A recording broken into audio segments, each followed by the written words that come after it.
Back on the garden room project today, and the first job is to get this insulated. And I'm going to use our garden bench as a work table for the day. This is 30mm PIR insulation, which I got from a reclamation yard, and I already used this to insulate the floor. It has some damage and holes, but I can fix it up as I go along. I can cut this with a utility knife. And I want a nice tight friction fit to ensure good thermal performance, but also to try and keep it airtight, for reasons which I will explain shortly.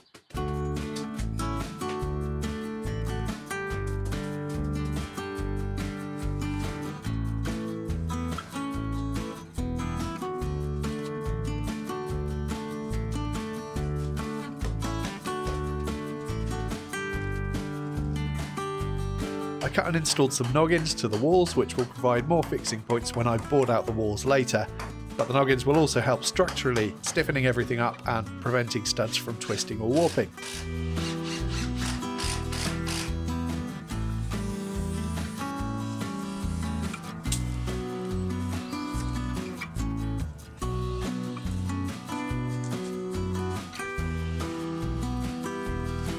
This piece of insulation had some holes in it, so I'm filling with silicone and then foil taping over, and I'll also use the foil tape to repair any missing foil from the faces of the boards. Then it was the same again for the ceiling. I had to do this in sections to fit around the shape of the trusses. And then I added some more pieces to close up any gaps. The next step ordinarily would be to add a vapor barrier to the walls and the ceiling, which would help with controlling condensation and also maintaining the performance of the insulation by keeping it dry. I'm not going to be doing that though for a few reasons. Firstly, this is a room for occasional use. We're not going to be drying clothes in here, taking showers or exercising. Secondly, I added plenty of ventilation, so the fresh air coming in should be able to exchange with the humid air. Thirdly, I fitted the PIR boards nice and tight and sealed up any gaps with silicone. Very little vapor should be able to pass through the walls and ceiling. And finally, the breathable membrane and battens on the outside of the wall should mean that any vapor that does pass through the walls can escape, because once again, good ventilation. So now I'm going to move on to the next phase, which is going to be boarding the walls and the ceiling. And I've got loads of this 6 and 9mm MDF, all salvaged, so there's plenty of screw holes in these, but I can patch them up, so that's fine. And all this salvaged 4mm hardboard, which I'd rather not use, to be honest, but I think we'll see how far we get with the MDF before deciding. I decided to start with the ceiling so that the boards that get added to the walls later will support them at the edges. I figured I could use a clamp to help me hold it up. Oh no!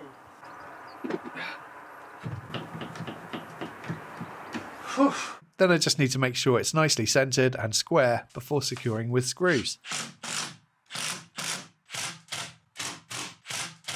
And I needed to add some pieces of batten to support the ends of the boards. A couple of things to mention here. Firstly, I'm not really worried about gaps of 2 or 3mm between the boards, for reasons which will become apparent soon. Secondly, I need to make sure that all of my screw heads are driven in fully beneath the surface of the boards. With the ceiling done, it was onto the walls, and I'm using shims underneath the boards to keep them off the floor and tight to the ceiling.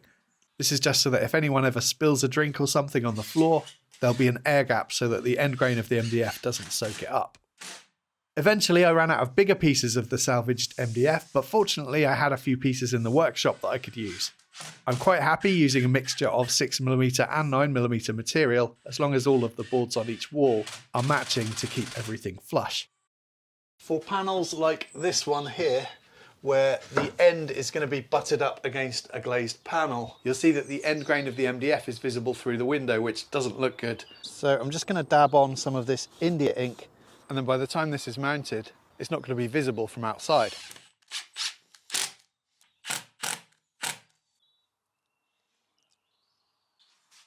One more piece to add at the top here, and then I can fill the screw holes using wood filler. I'm actually just going to be filling some of them, as many of these will be covered later anyway. Let me explain. Right, that's everything boarded now. I'm going to be doing something in here that I'm not really a fan of, but it kind of makes sense. I'm going to be paneling both the walls and the ceiling for two reasons. Even though I'm not much of a fan of it, it means I've been able to use scrappy little bits of MDF, and it's going to allow me to hide all of the joins between sheets and most of the screw heads too.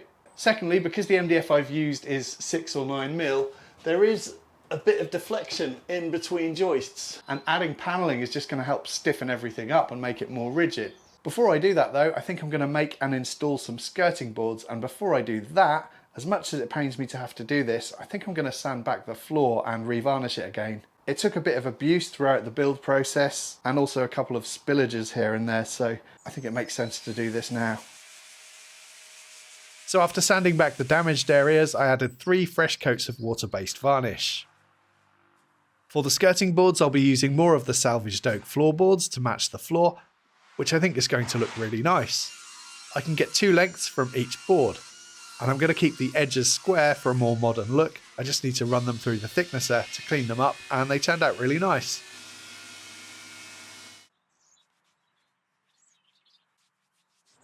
Right, while I'm waiting for the varnish to dry, did you know that there are data brokers out there who scan the web for your personal data without you realising, and then they sell your data to other companies, usually for advertising purposes, spam emails, phone calls and targeted ads on websites. But what's much worse is that it can also be used by fraudsters and scammers because it can be used to impersonate you and sometimes even steal money. And did you also know that we all have the right to request that that data be removed from the data brokers who sell it?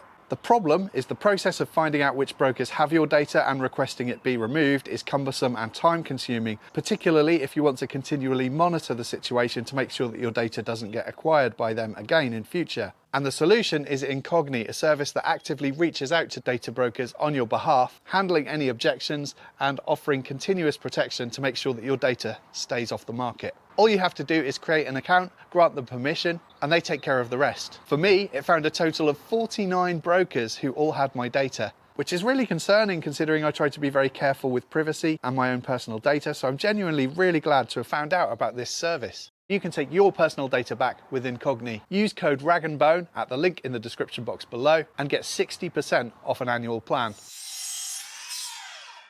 I'm using grab adhesive and some 18 gauge pins to fit these, and the mitre corners just butt together.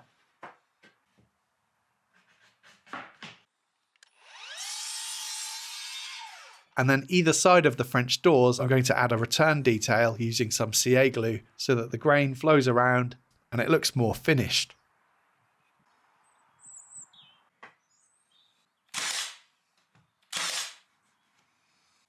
So for the panelling, I have various offcuts of 6mm MDF and 6mm plywood that I can use, but as I had longer lengths of the ply, I'm predominantly going to be using that. I ripped some consistent 70mm wide strips.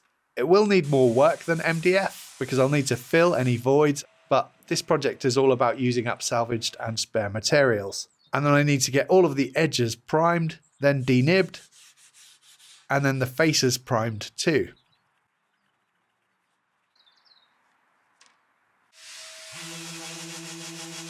When I was sanding back the filler on the walls, I noticed a lot of fluffiness. This is by far the lowest quality MDF I've ever had the misfortune to use, but it was free, so I probably shouldn't complain.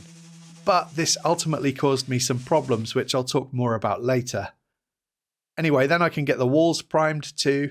I just used a mini roller for this as it was already out and wet, but it would have made more sense to get a full-size roller on a pole to speed things up, as ultimately I was going to be using that on the ceiling anyway, as you can see here. My motto should be, work harder, not smarter.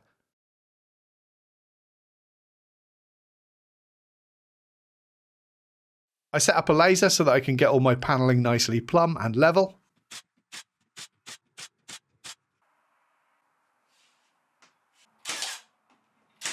And this was when I realised that I could save myself some time by painting any of the panels that would be in contact with the skirting boards.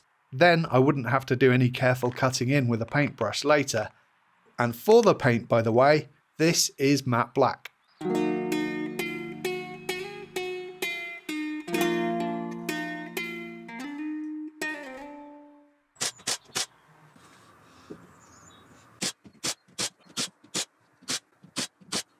At the top of the gable walls, I'll cut the appropriate angles.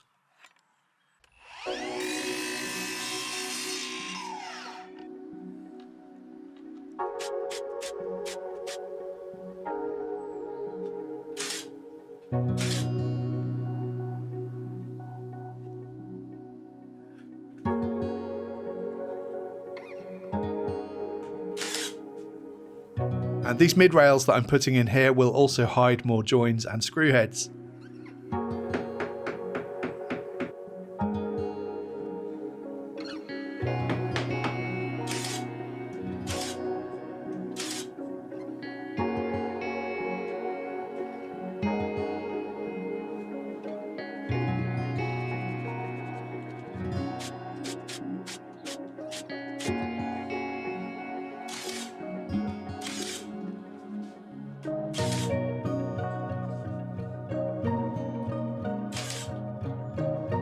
I use decorator's cork to fill any remaining gaps.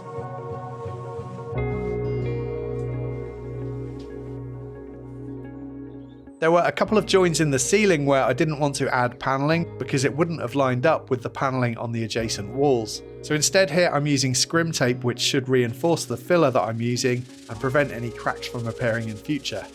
I applied 2 coats of the filler, sanding in between and trying to get a nice clean blend.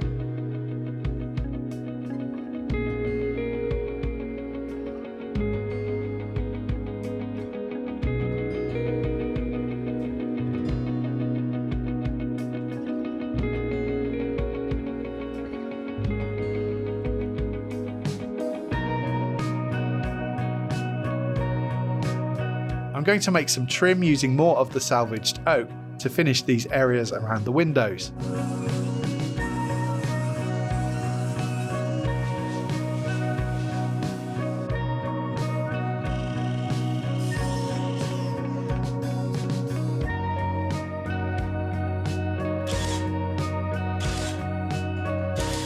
And then I mitre some more to trim the outside faces.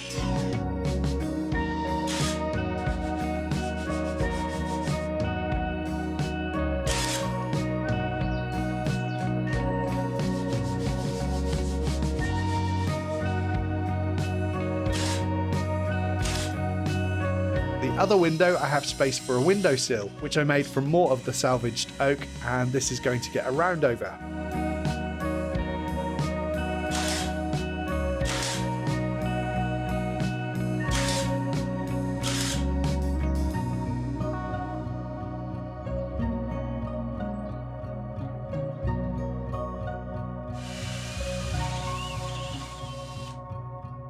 I got some of these black vent grills from Amazon.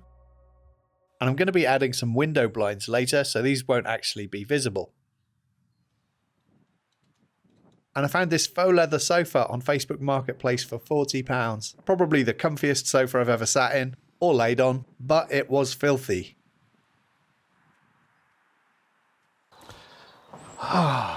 We need some soft furnishings. That's better. And maybe a chair for Toddler Brown? How about a footstool? Nice. This was just £3.50 from our local recycling centre, by the way. Now there is still some more to come in this series. I'm going to be answering the question, how much would this garden room have cost if I'd have bought new materials to build it? Why did I paint it matte black? What we're going to be using this for? Plus I'll be talking about all of the mistakes I made on this build and loads more too. Thanks again to Ocne for sponsoring this video, and make sure you check out the link if you're interested, and thank you for watching.